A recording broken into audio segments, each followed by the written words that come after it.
Казвам се Антоанета Гергова. На 50 години съм инженер-проектант. Проектирам отоплителни, вентилационни, климатични инсталации.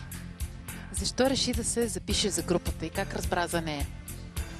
Разбрах от флаер, който получих в пощенската си кутия. Много се запалих изведнъж. Хареса, защото влязах в сайт. Сайта ме привлече и веднага се регистрирах и съответно попаднах в една от групите. И много ми хареса още от самото начало. Лекциите бяха много обстойни, много голям материал, за който аз нямах време да прочета.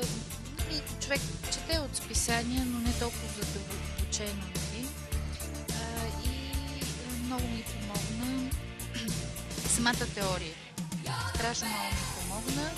И отделно цялата обстановка в групите и контакта с треньора също така и изобщо всичко ми хареса. Кажи ми, каква роля изигра треньора за тебе?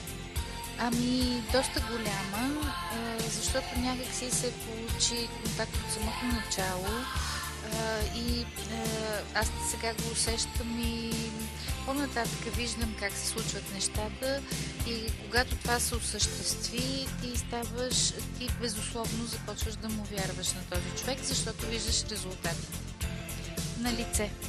Просто... Какви резултати постигна за твоята група? Ами аз в рамките на групата отслабнах 8 кг, 4% в мазнини и 44 см в обиколки, но сега съм успяла още малко да сходя. При мен проблема е, че аз съм много малко спъна на денонощие, много ми е натоварен на ежедневието. Имам периоди, в които спа по 2-3 часа и това с треньора установихме, че това е причината, която не мога да постигна по-добри резултати, защото всичко беше стриктно спазвано.